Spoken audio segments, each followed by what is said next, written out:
ബഹുമാനപ്പെട്ട മന്ത്രി ഇവിടെ അനൂപ് പറഞ്ഞതുപോലെ നിയമസഭയിൽ ചോദ്യം വന്നപ്പോൾ പറഞ്ഞത് ഞാൻ മന്ത്രിയായതുകൊണ്ടാണോ ആന ഇറങ്ങുന്നത്? അല്ല മിസ്റ്റർ ശശീന്ദ്രൻ, ഒരു കഴുത ആ കസേരയിൽ ഇരിക്കുന്നത് കൊണ്ടാണ് ഇങ്ങനെ ഇറങ്ങുന്നത് എന്ന് പറയേണ്ടി വരും. അതിന്റെ മേളിലിരിക്കുന്ന രക്തദാഹിയായിട്ടുള്ള ഒരു മുഖ്യമന്ത്രി ആയതുകൊണ്ടാണ് ഇവിടെ മനുഷ്യത്വമില്ലാതെ പോകുന്നത് എന്ന് പറയേണ്ടി വരും. ഇത് ഇങ്ങനെ പെരുകിക്കൊണ്ടിരിക്കുന്നു.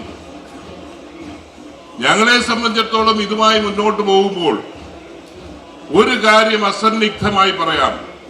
ഇതിന് പരിഹാരം എന്ത് എന്ന് ചോദിച്ചാൽ ഈ മനുഷ്യപ്പറ്റില്ലാത്ത ഗവൺമെന്റിന് ഇവിടുന്ന് മാറണം. ഈ മലയോര കർഷകരോടൊപ്പം നിൽക്കുന്ന, അവരുടെ പ്രശ്നങ്ങൾ ഉൾക്കൊണ്ട് പ്രവർത്തിക്കുന്ന ഒരു ഗവൺമെന്റ് 2026 വരണം. അത് മാത്രമേ ഉള്ളൂ ശാശ്വത പരിഹാരം എന്നുള്ളത്. ഇവിടെ അനൂപ് ചോദിച്ച ഈ ഗവൺമെന്റിന്റെ മുൻഗണന എന്താണ്? ഈ ഗവൺമെന്റ് പ്രയോറിറ്റി എന്താണെന്ന് ചോദിച്ചു. ഇവിടെ നമുക്കറിയാം, രാധ എന്ന് പറഞ്ഞ സഹോദരി കൊല്ലപ്പെട്ടപ്പോൾ വകുപ്പ് മന്ത്രി പാട്ടുപാടി ഫാഷൻ ഷോയിൽ പങ്കെടുക്കുന്ന കാഴ്ചയും നമ്മൾ കണ്ടതാണ്. ഞാൻ ശശീന്ദ്രനെ കുറ്റം പറയില്ല. കാരണം എന്താ, ഇപ്പോഴത്തെ മന്ത്രിമാർക്ക് ഒരു ജോലിയെ മുഖ്യമന്ത്രി കൊടുത്തിട്ടുള്ളൂ. മുഖ്യമന്ത്രിയുടെ മകൻ ഇരിക്കുന്ന കസേര തൂത്ത് വൃത്തിയാക്കി, പൊടിയില്ലാതെ തൂത്ത് വൃത്തിയാക്കി കൊടുക്കുന്ന ഒരു ജോലിക്ക് മാത്രമാണ് മന്ത്രിമാരെ ഉപയോഗിക്കുന്നത്.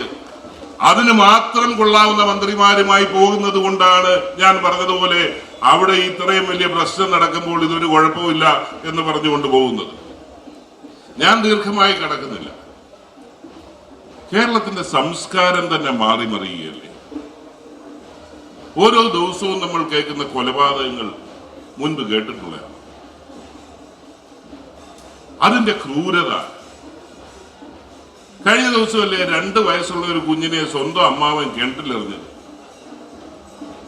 അതിനു മുമ്പ് ഓരോ സംഭവ വികാസങ്ങൾ. എന്താണ് ഇതിന് മൂല കാരണം?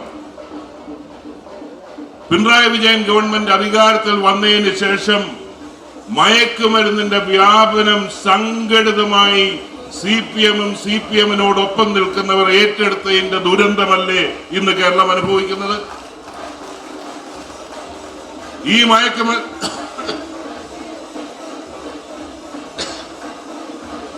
മയക്കുമരുന്ന് വിതരണവുമായി ബന്ധപ്പെട്ട് പിടിക്കപ്പെട്ട കേസുകളിൽ CPM-ന്റെ വിവിധ തലങ്ങളിലുള്ളവരുടെ പങ്കാളിത്തം നമ്മൾ കണ്ടതല്ലേ?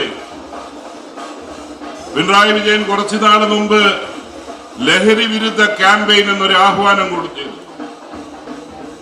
ഞാൻ അന്നേ വിചാരിച്ചു ലഹരിയുടെ വ്യാപനം കൂടുന്നു. ഏതാ 6 വർഷം ഭരിച്ചു കഴിഞ്ഞ് 7ാം വർഷമാണ് പുള്ളി പറയുന്നത് ലഹരിയുടെ വ്യാപനം കൂടി, ക്യാമ്പയിൻ വേണം. ക്യാമ്പയിൻ ആരെയാ പങ്കെടുപ്പിച്ചത്?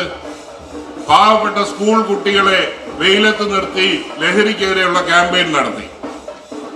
അങ്ങനെ തിരുവനന്തപുരത്ത് മലയങ്കീഴ് ഓരോ പ്രദേശത്തും ക്യാമ്പയിൻ നടത്താനുള്ള ഓർഗനൈസിംഗ് കമ്മിറ്റി, സംഘാടക സമിതി രൂപീകരിച്ചു. തിരുവനന്തപുരത്ത് മലയങ്കീഴ് സംഘടിപ്പിച്ച ആ ഓർഗനൈസിംഗ് കമ്മിറ്റിയുടെ ഭാരവാഹിയായിട്ടുള്ളത് അവിടുത്തെ ഡിവൈഎഫ്ഐയുടെ നേതാവാണ്. രാവിലെ ഈ പാവപ്പെട്ട കൊച്ചുങ്ങളെ വെയിലത്ത് മണിക്കൂറുകളോളം നിർത്തി എല്ലാം കഴിഞ്ഞ് ക്യാമ്പയിനും കഴിഞ്ഞ് വൈകിട്ട് എന്ന് യാദൃശ്യമായി പോലീസ് ഒരു റെയ്ഡ് നടത്തിയപ്പം പിടിച്ചേക്കുന്ന ഏതാ?